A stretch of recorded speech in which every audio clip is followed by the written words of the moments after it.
Good evening, Lisa. Good evening, Andrew. We've arrived on the wrong day. We have. The sofa has jumped one day ahead, hasn't it? Yes, we were delayed. Because you've got different hours. Yes. Normally you work late nights on the Thursday. Yes, but I didn't have to today, so we thought we'd do it tonight. Do it today rather than yesterday. Bob Spears is directing these, I think you said. So this is Memories Are Made of This.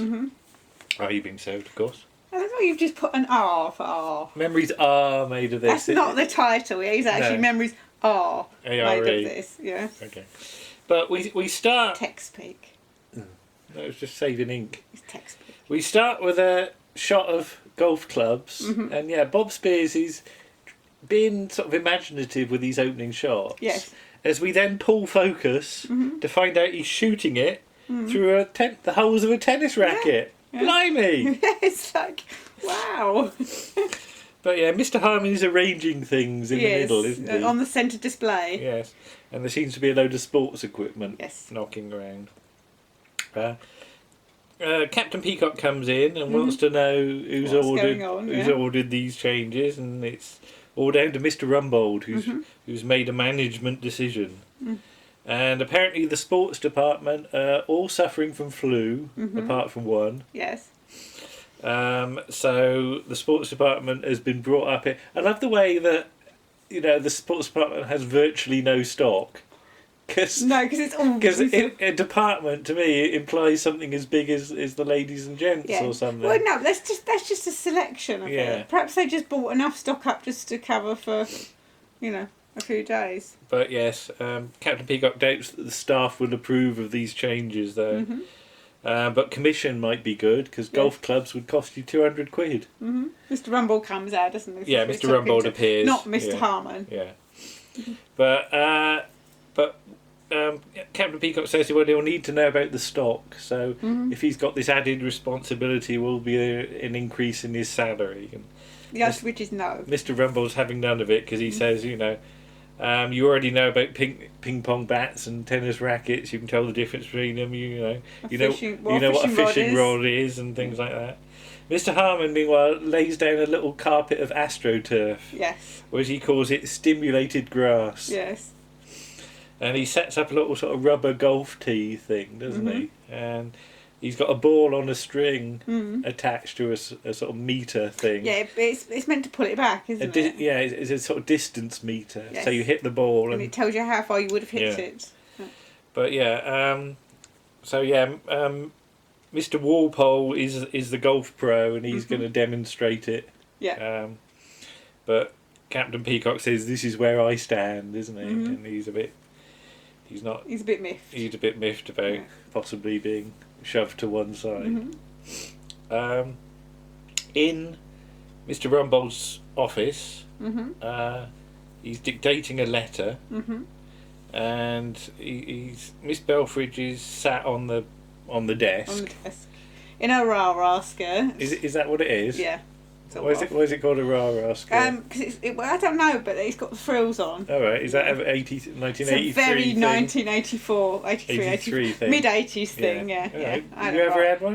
Not quite as like that, but I think I probably did have a rah-rah skirt. Right, okay. I should have got you to perch on the table for this. There's no room on the table. It's covered in stuff. Covered in books, yeah.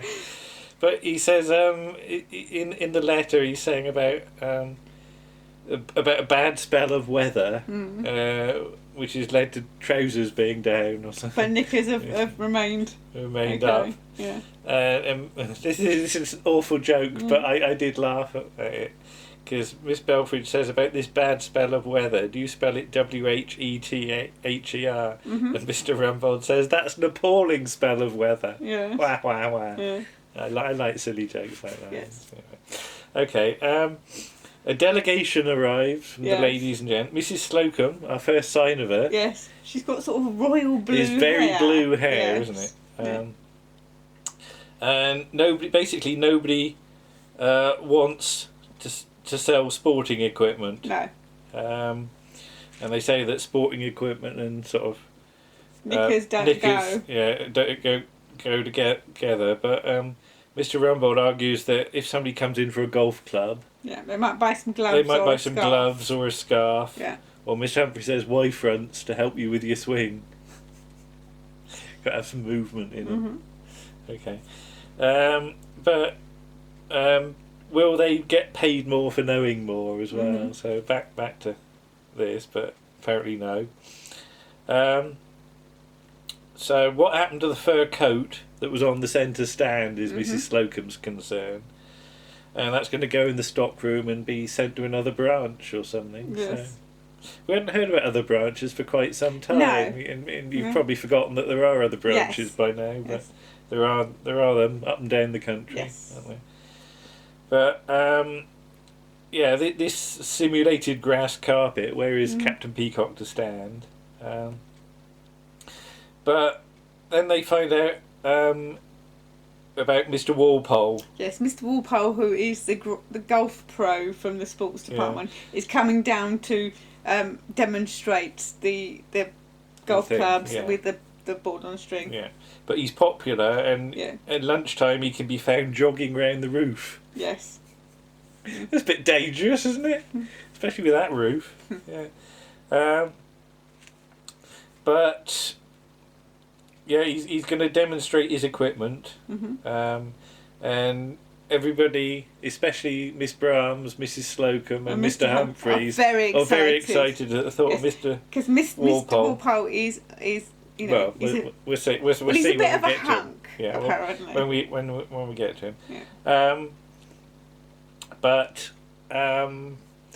Mr Spooner changes his mind. Yeah. I'm not entirely sure why, but I guess he just goes with the flow, doesn't he? But Mr Rumbold says Peacock's the troublemaker, and he says everybody was behind him when they come in, and then Mr Spooner says that's before they heard about Mr Walpole. So we cut to Mr Walpole, who is Jess Conrad. Jess Conrad, yes. Who's still around. He is, Because he was on that. He was on they did a sort of reality programme on TV last year where he and some other entertainers of his... Was that Bernie Clifton? Bernie Clifton, Cannonball, Sue Pollard, and some other people I can't remember. But he's known as a singer, isn't he? But he is a singer and actor, because he started out as an actor in the 50s and sort of, But I said look him up. To do. Yes. And we were surprised how much acting he's done surprisingly more than I thought, because when I think of Jess Conrad, I just think of a rather sort of cheesy singer. Yeah. But he's in like Z-Cars, Softly. Yeah, Fabian of the Yard. Yeah. He's in Space 1999. Yeah. He's in Dixon the Dock Crossroads. Green. Yeah, Dixon. Anything basically from the 60s, 50s, 60s onwards. He'll pop up some point. Okay.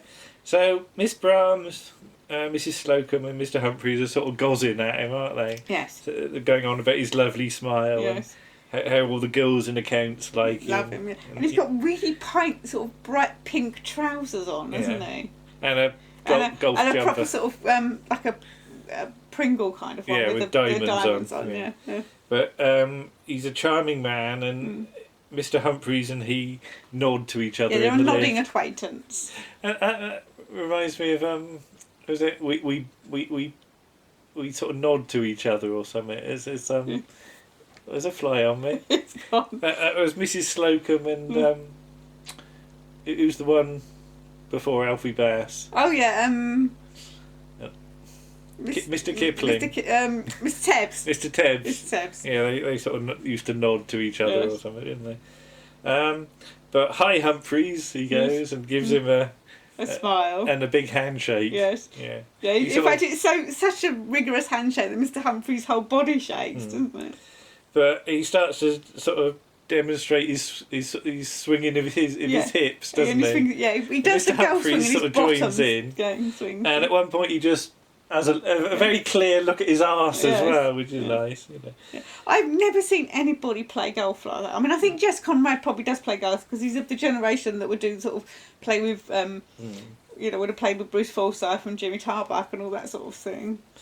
But they sort of briefly talk about Mr Humphries as he sort of got any experience on the sort of golf course, and as he got a handicap. He says, "So I'm told." So they tell me. They tell me, yeah. He's he sort of knows of Miss Brahms. Yes. And sort of, again, it's this thing of you're the prettiest girl in the store. Yeah. You're like, okay. Maybe not now. Maybe this sounds really horrible. Yeah. This is not meant in a bitchy way. Yeah. But maybe 5 or 6 years ago, but maybe not quite so much now. Yeah. Okay. Well, people get older. Yeah. So. Yeah. I do. Yeah. But yeah, she's just going to stand a few feet away from him, and then there's a psst from Mrs Slocombe, isn't there? You know. Yeah. And she says she's in charge of the ladies. Yeah, and he thinks she means the loos. Yes, he says, "Oh, that's why we've not met." And she's sort of, no. She goes all giggly, doesn't she? No, she's the head of the ladies' department. Yes. And then Captain Peacock appears. Mm-hmm. And they sort of shake hands as well. Mm-hmm. But yeah, he's got to do his swing to attract the customers. Mm-hmm. Captain Peacock's a bit sort of sniffy at first. He says golf is a game for an older man. Yes. But Mr Walpole sort of encourages him to have a go. Yeah, he wins him over. Yeah. Well, he basically sort of flatters him into it, doesn't he? It's really sort of nicely done. Yeah. You know, you've got the build for it. Yeah, and you'd be good at it. Yeah. I like the line about we used to play golf. In the war, using bomb craters for bunkers. Yeah, That's when he was Miss in the Brahms. desert, I suppose. Yeah, maybe. It's supposed to be in the desert with Monty. So Peacock sort of has a go with the grip, doesn't he? He says there, instant Arnold Palmer grip. Yeah. So he's complimenting him all the time, isn't he? Yeah. So get your feet apart a bit more and sort of have open face on your club and whatever. Yeah. So he does a practice swing and he gets a big round of applause. Yeah. So give it a clout. Yes. And at this point, Mrs Slocombe is bent over the meter, looking at it. So and I put her head's in the way. Yes, and he said, "You're in the way, Mrs Slocombe." Go and stand over there. He sends her over the opposite way to the men's counter. Yeah. So he sort of starts to have another go. So perfect position. Mm-hmm. Address the ball. Mm. Mr Spooner gets the old joke, dear ball. Mm. Yeah. So he hits it. And the string snaps. And the string breaks. The ball flies across the room. You didn't actually see where it went. No, you didn't see it. Well, it's obviously it's a sort of. But cut to Mrs Slocombe just falling backwards. Yes. Again, I don't know. They've done it. She stood behind the counter, isn't it? Yeah. So I assume she's got some sort of crash mat. There'll be a mattress, won't there? Yeah. It's very much. But she does it very well. Yeah. Well, she doesn't bend. It's very much in the same way that David Jason does the fall in Only Fools and Horses when he falls through the bar. It's done straight. Yeah. Because there's no credit for a stuntman or anything like that. It's the sort of thing that people would have been taught to do at drama school, I guess. Maybe, but... As long as there's a mat there to land on, it's very hard to hurt yourself, I would imagine. If you've been taught how to do it. Because once you go out of shot, you can just relax yourself, can't you? So you have to give her points for, pulling that off, because it is, Well, to be honest, there's no stuntman that could do it, because she's got a very particular build. Yeah. So... Well, no, just talk her through it. Stunt coordinator. Yeah, just somebody to direct her. Stuart Farrell. Yeah, Stuart Farrell. He's probably been trained how to do it, because I know David Jason had. Yeah. Because he mentioned it in an interview. Okay. So. Or Scammell. Scammell would have had a go. That's Roy Scammell. Yeah, Roy Scammell. Yeah. Anyway, they get her up on the counter. Mm-hmm. And she's not badly injured because there's so much lacquer in her hair, says Miss Brahms, it slowed the ball down. Mm-hmm. But she's got a bump on her head. Can you actually see it? No, there's no makeup or anything. There's a bit later on where Captain Peacock says, "Feel the bump on your head," and there should be, by all rights, be a bruise. Because one of my colleagues last week, excuse me, was filling the wine bottles up in the wine section, and one of the bottles fell off and hit her on the forehead. Yeah, and you get a bump. And she got a bump and quite a nasty bruise. Okay. So, but there's no makeup. But Mrs Slocombe starts going, "Who are you? Where am I?" Mm-hmm. And they say, "You're at work." And she goes, "Work? I'm still at school." she does a real little girl voice. She does. It's sort of her equivalent of Violet Elizabeth Bott, isn't it? Well, I was going to say, in a minute it goes full Bonnie Langford, doesn't it? Yeah. But, yeah, what am I doing here? I want to go home to my mummy. Mm-hmm. My name is Betty. But I've been told not to talk to strange men. Yeah, this is Mr Humphries. But Mr. And he Humphries says, "You can talk to me." Says you can talk to me. Yeah. But who's the Prime Minister, they ask her. Mr Chamberlain. Yeah. Mr Spooner's surprised it's not Gladstone. Which is a little rude. Mm-hmm. But yeah, treat her gently. They sort of get her off the thing, and Mr Walpole. Mr Walpole sort of. I want the nice man to do it. The nice man. And she sort of hangs on to him for just slightly too long. Yeah, but yeah. Who's Mrs Slocombe? She wants to know. Yeah. Are we playing mummies and daddies? But they say about the bump on her head, and you've lost your memory. What do I do? You're the junior. Yeah. So you work under the big girl. The big girl, yeah. With Miss Brahms. Yeah. So yeah, they sort of say about the ball mechanism being faulty. Yeah. And they have to keep it secret from Mr Rumbold because he won't be happy. Because Captain Peacock shouldn't have been playing around with it. Yeah, but yeah, hopefully a memory will come back. Although they're worried they might get sued. I like the bit where sort of Mr Humphries and Captain Peacock. What do they do? Because he says thank you Wilberforce or something, and he says thank you Stephen. Doesn't he pat him on the arm or something? Like that, yeah. But go back to your counter, Mr Humphries. Yeah. But so yeah, enter Ballard Berkeley. Oh, we should say that Miss Brahms takes Mrs Slocombe off to Mrs Slocombe is taken off to the fitting room. Yeah, to lay down. Yeah, but enter Ballard Berkeley, the Major from Fawlty Towers, who's asked her some fly fishing gear. So this falls to Mr Humphries. They almost don't do all the obvious gags actually, because the moment you hear the word flies, but Ballard Berkeley says that spring is here and the old trout is starting to rise. And I thought they'd do a line about his wife. Yes, I was expecting it to go that way. No, but he says his hands are shaky and he can't do his own flies anymore. So he wants help from Mr Humphries. And I don't think it exploits everything. But hey, so he goes off with his box of assorted flies. So again, he sort of talks to Mr Humphries about what fishing do you do, wet or dry? Well, I take an umbrella. I've got a bank on the Avon. What about you, Nat West? I like the security. So he's on his account. It's nice to meet a fisherman. So he says, was it tight lines? And Mr Humphries wishes him tight flies. Oh dear. But yeah, Mrs Slocombe has changed her clothes now. Yes, Miss Brahms comes out and Miss Brahms says she's changed into something younger. Now, I want to know where she gets these clothes from and where does she... Because she's wearing a wig. Yeah, so she is wearing a little girl's costume that fits her. Yeah. And blonde wig. Sort of ringlets. Is it there from when they did the ballet, maybe? That's all I can think it is. It's been hanging in the fitting room for, like, God knows how many years. But she comes in this. Yeah, on a tricycle. It is full Violet Elizabeth now. On a scooter. It's a scooter, isn't it? Because she scoots around the centre of the display and they try and catch her. And they get her out of here and they sort of pick her up and... Her legs are going. Like trying to pick Rose up. Like she's a cat. Yeah. Because if you pick Rose up, her legs go. But in the canteen, it's lunch. So first of all, she had to go to the little girl's room, and then she went out to play. But they're still keeping it from Rumbold.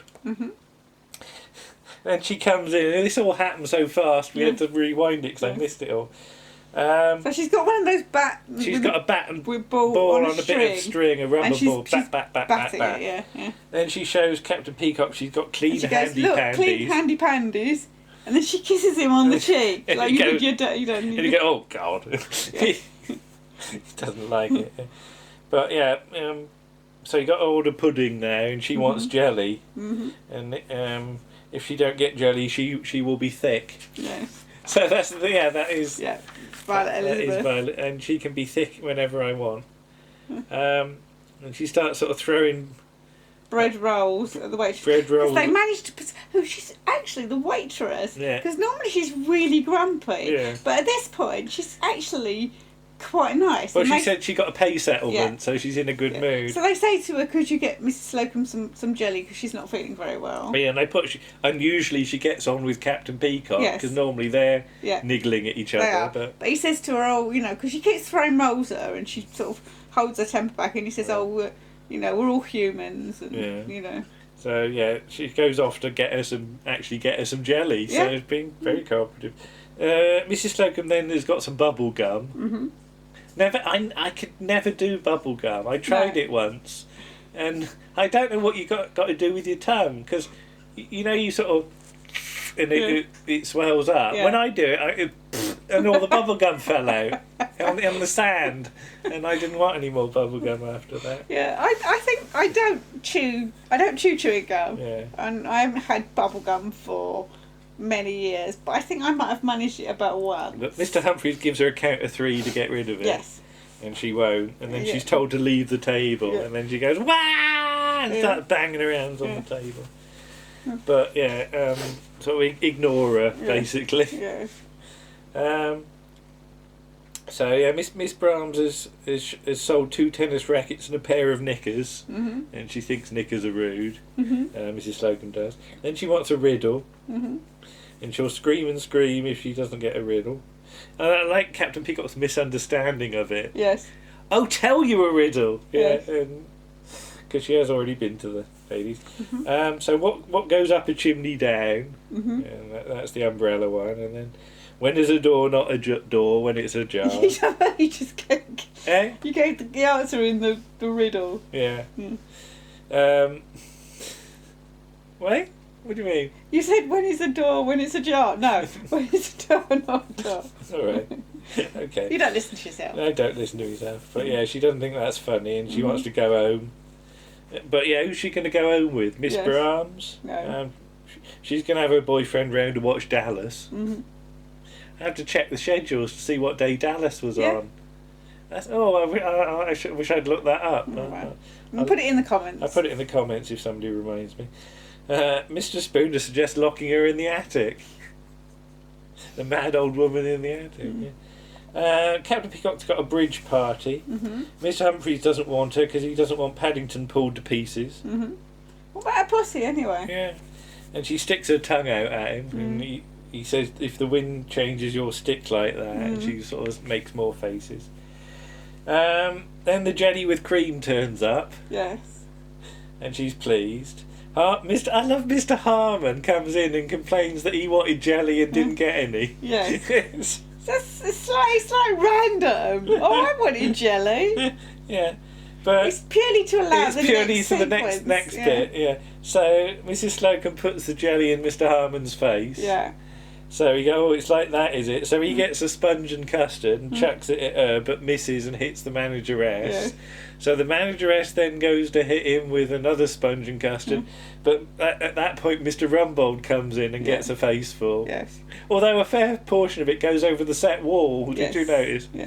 And he's not wearing his glasses at that point. All right. Conveniently. Okay. Yes. But in Mr Rumbold's office they go over like... What's happened and who was responsible. And it was, basically faulty equipment. So who ordered it? Mr Rumbold. It was old stock.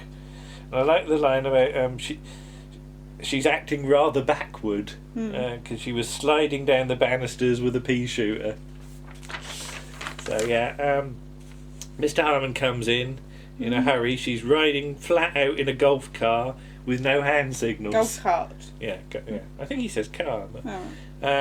But the moment Mr Rumbold hears this, he says, "I want Mrs Slocombe in here immediately." Yes. And smash! It's a huge crash as she comes in through the wall. The set wall is demolished. Yes. And this is going to be a one-take only shot, Yes. isn't it? Yeah. Yeah. And she comes in, sort of smacks into the desk slightly, says, "Hello, big ears." Where's Noddy? Where's Noddy's house? Yeah. So, cut to later, she's at the hospital. You don't see the hospital, you just hear about Don't it. get us But there's a phone call saying that they've lost her. Because, yeah, she was on a trolley with a lollipop. yeah. Well, first of all, they think she's dead because Mrs Bram says she was such a young woman or something. But yeah, she was in an ambulance with a lollipop. Then she was on a trolley, but she fell off the trolley and landed on her head. Yeah. And she's on her way back. And she's better now, somehow. And Mr. Hartman says she's coming up in the other lift. She comes out of the lift. Yes. And she's cross, saying about how she'll sue for damages. Because she's missed a whole day's commission. Yeah. But yeah, Mr. Walpole goes off now because the bell goes, and he says he's here if anybody wants to play around. Yes. He says, "Will you want me tomorrow?" Mr. Rumbold says no.